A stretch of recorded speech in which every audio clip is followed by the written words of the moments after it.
These are the perfumes that the characters of Desperate Housewives would wear. Now guys, I'm 23 years old. I finished this show recently, I want to say like a month ago. I started watching it November 2025. My birthday was December, and so I don't know, I'm so grateful that I discovered this show and watched it at the age that I am at now. This is an amazing TV show. You guys already know it. It's ancient. It's kind of funny because I had a friend come over and I did her hair, and we were both watching Desperate Housewives at the same time. And I asked her, I was like, how did you discover it? And she said, because it had blown up on TikTok. And it was the same for me. Like, people on TikTok were saying that this is the most amazing show in the world. And yeah, so, guys, some of these perfumes I don't even own because these characters are just like bougie. I know it's like a very specific type of perfume, but still I'm gonna be uploading the pictures here. Yeah, I'm also gonna be like talking about spoilers and my thoughts about this TV show and the characters, but let me tell y'all some, they're all desperate hoes. For real, like they're all crazy. So you guys are probably wondering and thinking to yourself, Calvin, who is your favorite housewife? I don't even know how to answer that. I mean, we'll kind of go along. You'll see what my thoughts are when it comes to each character. But anyways, let's start with Gabby. And I have my little note here. Okay, so Gabby, in one of the episodes, it was implied that she had like a very expensive perfume shipped to her dress. And it was like something very, very exclusive. So I don't know, she definitely wouldn't wear Delina Exclusive or Baccarat Rouge. I think that would be too basic for her. And if Carlos came home and bought her like Baccarat Rouge, she would probably like throw it on his face, for real. And he would be like traumatized. And so what I came up with is I had to think of the most expensive perfume. And I came up with something that's been on my wish list, a brand that I wanted to test out. And it's called Bodicea or fucks. Guys, the Victorious, you know, it's like very bougie. Hold on, I have my MacBook here. Good lord. Okay. It's this. You guys know this. I mean, my audience, oh, the tabs. My audience has elite taste, so you guys already know this. Bodacious Boudicca de Victorious. So this one is like a cherry almond scent, and people compare it to Tom Ford Lost Cherry. Yes, it is like warm, spicy clove, almond, heliotrope, tobacco. Guys, of course, Gabby, she would wear the scent profile. And then I think she would probably wear perfumes from this brand. Boadicea de Victorious. These fucking weird names. British fragrance brand, F that. Anyways, there was also another one that I looked at, Blue Sapphire. It is supposed to be very expensive. So I can see Gabby wearing this. This is like a herbal aromatic oudi scent, apparently. Yeah, floral, woody, oud. Sorry guys, I haven't smelled this. And so I truthfully don't know, you know, what it smells like. But just from the notes and the way that people describe it and the price point, I can see Gabby wearing that perfume. And if you guys own any perfume from this brand, let me know. Like, do you agree with that? And so I think that's what I came up with Gabby, because yeah, she wouldn't wear like Kirkia and all of that. She would be really offended. Like, I know she's quite snobby, isn't she? And Gabby, I like her. I think that she's very pretty. I like that she had her little fat face because it can be very humbling. It can be very humbling. But yeah, I like how this show came out in the early 2000s, but it was so ahead of its time. And she's really funny. But one thing that I don't really understand is, you know, she's young and beautiful. Why didn't she go for somebody more richer than Carlos? Like, it was clear from the get-go that she wanted to be with like a multi-millionaire, but I think she also wanted love at the same time. But then her personality doesn't really match. Like, it doesn't make sense. Like, you're very superficial and you're very kind of cruel. Like, there are moments where it's like, damn, calm down. Like, do you guys remember when I think she was competing with Susan's son and something about cookies, and it was so petty. But yeah, this character, she's a crazy hoe, she really is. But yeah, that's something that I don't understand I guess she wanted love. She had a troubled childhood, and I really like how they included the thing with her stepdad, because it's very, you know, I think these days people are more open about that, and I think it's good to speak up. And yeah, I think Gabby's a really funny character, but very mean, and in her modeling days, she was a bitch, and she didn't even realize. She kind of used people as a stepping stone. So that's nice, but yeah. I don't know, so much more that I can say, but I don't want this to be too lengthy. Okay, next up is Lynette. So I wrote her musky. Now guys, with Lynette, this is, ugh. All of these characters, they have such beautiful traits, and then they do this dumb shit, and it just makes you want to stomp their face into the cement. Like, what are you doing? With Lynette, I mean, from the get-go, it's very interesting, because she was like a boss and CEO, you know, she's a masculine woman, and I don't say this in a bad way. I mean, you know, she's very fiery, she's all about, you know, her career. You know, she's 50-50, she's one of those women. And so with Tom, he kind of knew what he was getting into when he married her, and most definitely she was kind of the more masculine. I guess you could say that she emasculated Tom, but what do you mean? That's just her personality, and it's really sad as well, because I think there was a brief scene where Tom, he said, he was speaking to a neighbor, and he said, oh, the reason why Lynette is the way that she is because she had a troubled childhood. You know, her mum was an alcoholic, and so she was the one who had to kind of step up and be the leader and kind of, you know, be more masculine, if that makes sense. But with Lynette, calm down. Calm down. She's very controlling. I think one of the things that really triggered me is, wasn't there an episode where in the office she saw a colleague who breastfed her baby? Guys, there are so many things, but it's just these little things get stuck in my head. There was an episode where a colleague believed in breastfeeding her baby until it was like 5 or 6 years old. I don't know. And apparently when I was on Google, it's actually healthy. Guys, I'm not educated about that stuff. Leave me alone, but it's just funny. And I think she fed the baby chocolate milk. And then it kind of caused problem. And it's like, what's your problem? Like, so controlling. And then I think, you know, they were broke. And I think when Tom wanted to open up a pizza place, she was very kind of negative. She didn't believe in him. But then again, Tom has his issues. He's very childish as well. Although that pizza business was quite successful, wasn't it? And then I think later on, Tom had a really good job, and then she was literally trying to sabotage it. Guys, I had to skip the episode where she was like, I don't know, she snuck in because they said, oh, like, women go the other way, the event organizer, and she said no, and then she got on stage, and it was really bad. Like, oh my god, like, your husband is literally, like, flying first class, so, like, he has a private jet, and you're trying to sabotage it? Like, what the fuck is your problem, bitch? Like, you guys were literally living in poverty at one point and were struggling. But anyways, Lynette Sen, I just wrote musky. So in the beginning of her career, she was very successful and wealthy. That's what was implied. So I think maybe back then she would wear Narciso Rodriguez, the white cube. You know, that's like a very simple kind of female musky scent. And I do like Narciso Rodriguez, but with Lynette, she's not very fussy. She really isn't. Like, I don't see her like spending time or, you know, wearing expensive perfume. And then the second option would be Lovely by Sarah Jessica Parker. And this would be when she's at home with the kids and just kind of no time to look after herself, no time to shower, baby vomit all over herself, and she would just spray Sarah Jessica Parker Lovely, something, you know, cheap and easy. And so that's that. Yeah, with Lynette, you know, she does have her beautiful traits as well, but calm down. Stop being so controlling. Like, what the hell? Brie.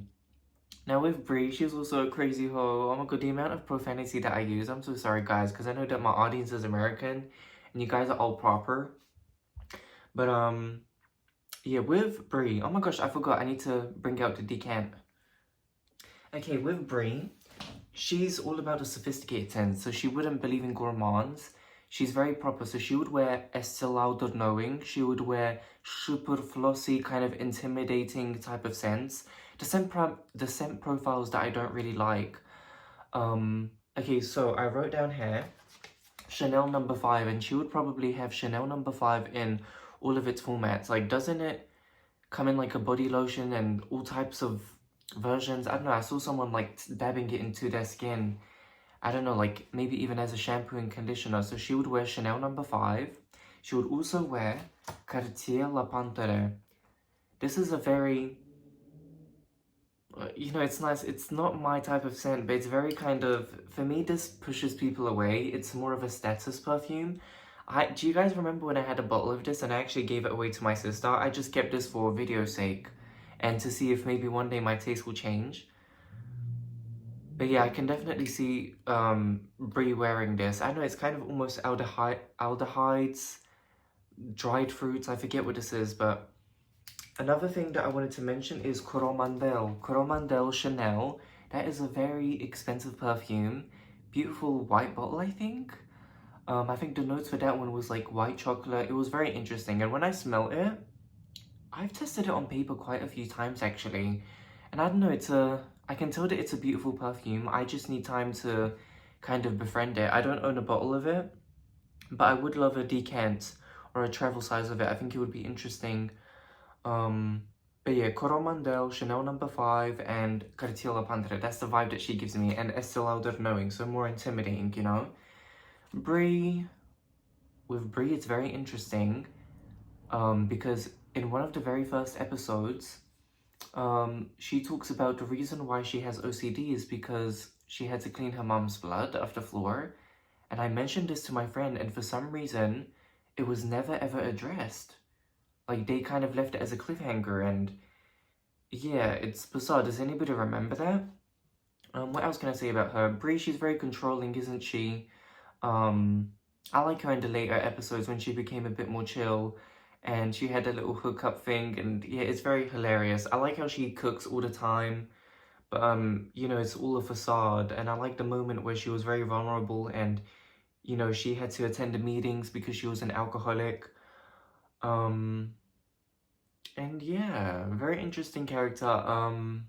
What else can I say? Her kids are just annoying, but I don't know if I was her child as well, it's almost smothering. Like, I don't know, if you smother your child and you're controlling them, is that really love? Kind of like with tiger parenting. You know, when people, I think it's called tiger parenting, where I think usually it will be Asian people who are very strict with their kids and kind of treat them like robots, and the kids will snap and sometimes their parents, and I don't know, is that really love? You know? Okay, moving on. By the way, the hairstyles for all of these characters were just delicious. Like, there wasn't a single scene where their hair wasn't on point. Like, it was blow-dried perfectly. Whenever it would be in a ponytail, it would be perfect, or half up, half down. That's something that I noticed. Susan. Now, with Susan, I chose 2 perfumes. Lancome Paem. Guys, Lancome Paem is just such a beautiful feminine fragrance. I only have a decant, and I sprayed this the other day. This is all about the florals. Honey, yellow floral. It's just so feminine, so elegant. And whenever I spray this, I sprayed it the other day, I just think of the most beautiful brunette woman who is extremely feminine, who lives the soft life, who is just so feminine and so beautiful and almost, maternal. Like, kind of like Miss Honey from Matilda. I love this perfume, and definitely I need a bottle. I mean, I've used quite a bit of this, not gonna lie. Yeah, I think recently I sprayed it. I wore it, and it has amazing longevity. I believe it's discontinued, but Lancome Paem is just stunning. For the second perfume I chose for Susan, it's Mon Guerlain, and this for me is like a aromatic vanilla, super sexy licorice scent with amazing longevity. And I think that this is also another very maternal and feminine scent. Now, with Susan, I think that she's absolutely beautiful. There's something about her eyes, her long eyelashes, her beautiful body, and now with her as a character, in the beginning she's very annoying and I just wanted to slap her across the face. Guys, I had to take a 1-month break where, do you guys remember that one arc where I think there was an English multi-millionaire who was madly in love with her, or maybe he was desperate. No, I think he was desperate and he needed to fill that void. And then Susan, I think the parents were trying to make her sign a prenup so that she didn't steal the money. Guys, one thing when it comes to marriage, what Renee taught me, is her name Renee? Yeah, she taught me to not sign a prenup before marriage. Get that money, you know what I'm saying? Sprinkle, sprinkle. Oh my god, okay. Yeah, I think I had to take a break because I think she chose Mike over him. And it's like, girl, think of Julie, like, Fuck love. Like, mate, you could have had. Because what is she? Like, she just illustrates books. Like, how does Susan get her money? Seriously, like, how does she survive? Because she just illustrates books. And yeah, she also was broke. And so yeah, after she rejected a multi-millionaire, I was pissed. Because it's like, damn, think about your daughter. You know, think of the children. Please think of the children. Like, you know, but anyways, I'm all about that sprinkle sprinkle life, lady. Y'all already know. Um, Wait, what else did I want to mention? She's very manic. She's very annoying, Susan. She's one of those women who, you know, is so feminine and so adorable and absolutely gorgeous. However, when it comes to men, it's just her weakness and she can't be alone. And this is something that I thought about since I was very little. Okay, no, not very little. Like when I was quite young, because I would notice and observe women, especially in my early teens, like when I was working and stuff. And, you know, I've met women who are drop dead gorgeous or super intelligent, they have degrees, but when it comes to men, they're just like, men are their weakness, and it's really embarrassing. And I'm just a huge advocate for loving yourself, and I feel like this show does talk about loving yourself. And before you get into a relationship, make sure that you're absolutely in love with yourself. I'm just looking at the reflection, and yeah, you have to like love yourself, because when you love yourself, you just love other people, you see beauty in everyone and everything. But if you're kind of getting in a relationship to fill that void, good luck, Charlie, because you finna be in trouble. And yeah, I think a lot of the world is like that. But yeah, I don't know. Trying to think what else. With Susan, it's a bit annoying because her daughter Judy was the one who was looking after her. And so was she an amazing mom? I'm not really sure. But yeah, Susan, she's a crazy chick, but I love her. I think that she's so beautiful. Okay, Edie. Edie really pisses me off because I think she was my favorite character. And I love the scene where she is like undressing and she's like, "Love me, Carlos, as I am. Ugh, not my inner image, but the real me," and stuff like that. And but like she contradicts herself. It's like she wants friendships and she's lonely, but then she contradicts herself and she does like malicious things. And so I don't know, I didn't really like her. Can we just talk about how the reason why she died was because of Orson? Orson was stealing Bree's jewelry and shit and neighbor stuff, and I think the car crashed because she almost hit him because he was sneaking around. Nobody talks about it, but Orson literally killed Edie.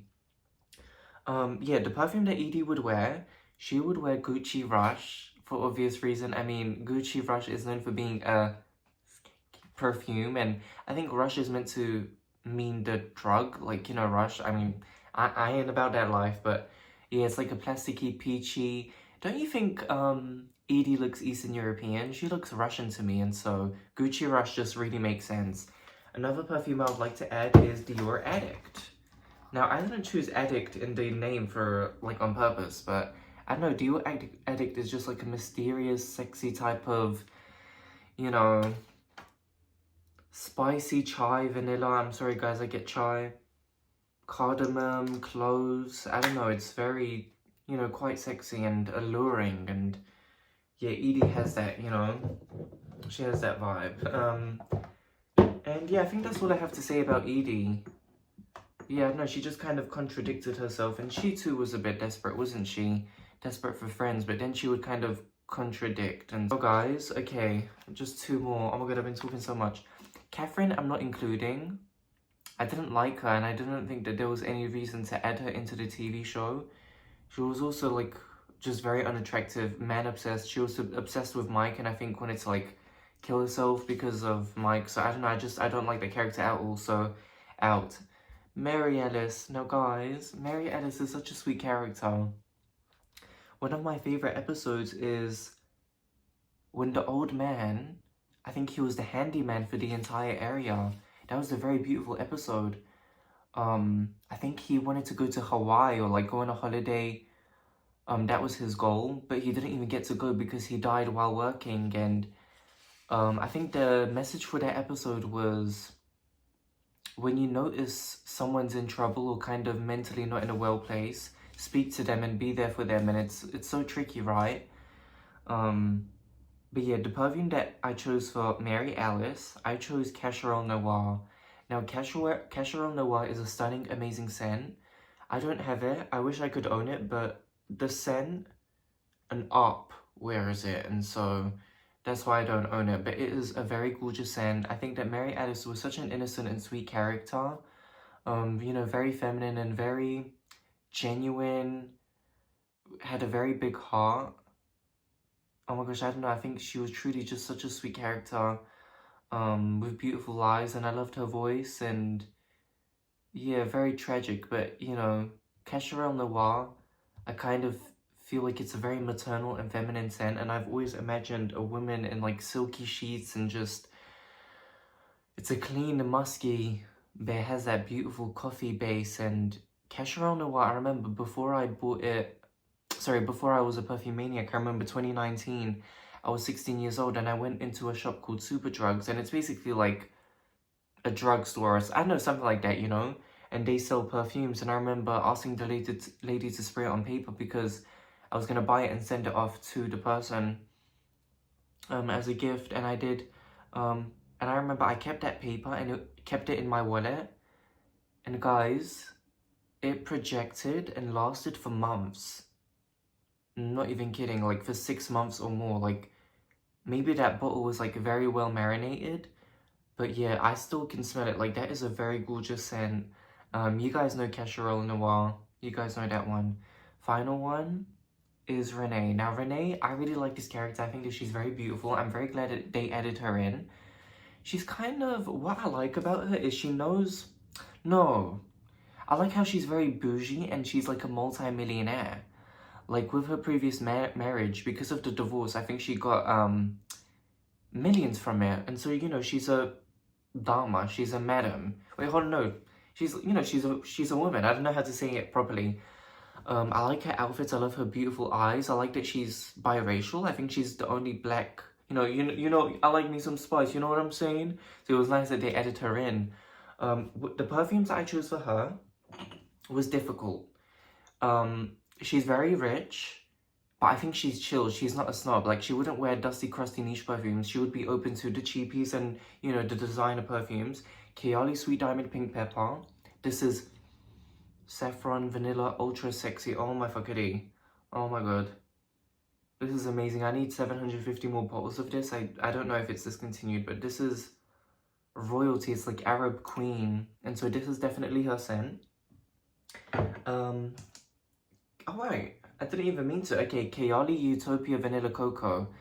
Now, I feel like she would smell the most amazing. This is coconut, woody, musky, nutty. It's just, oh, it's amazing. And for some reason, the longevity with this one is actually quite good. I feel like with Renee, she's probably the most best smelling. She would smell sweet, enticing, and very inviting.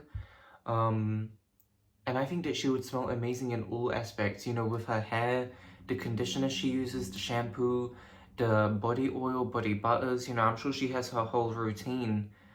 She would probably even use like bakur for her hair and for her clothes and everything. She don't play because, you know, she a multi-millionaire, and so she's seen it all. Oh my god, wow, these are amazing. And then finally, for the third one, I chose, I don't know why, maybe because this was like released in the 90s, I chose this. I feel like on her skin, this would open up beautifully. This is Kenzo Elephant. Warm, spicy, Christmas candle, very intense, very challenging, and very old school smelling. But I like it, and yeah, it's a very challenging one. I just feel like on her skin, this would open up so beautifully, and this is exotic. It's like Indian market and things of that nature, and I think this gives up her vibe as well, because she's spicy. Okay, with, oh, and another thing, Mind Games, Queening. I haven't tested that perfume, but don't you think she would wear that perfume? Let me know if you have tested it. That is like a coconutty, very sweet, fluffy type of scent.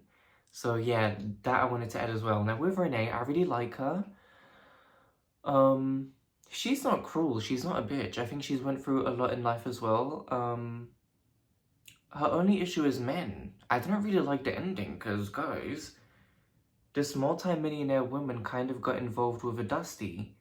And I think in doing so, she got her house, like, vandalized, and Mike died as well. I mean, Mike, he got involved, but I don't know, she fell in love with a crook, gave him like $1 million or something, or like, I don't know, a very high check to pay off the crook, and then the crook attacked. And so she kind of saved her boyfriend. Do you guys know what I mean? Like, I don't know. I don't really like that. Like, why would you kind of fall in love with like a man who has like a lot of issues and probably get you in trouble because he's probably involved in gangs? But I don't know if that makes you happy, then go ahead. But that was very weird. That wasn't really a happy ending when they got married. Yeah.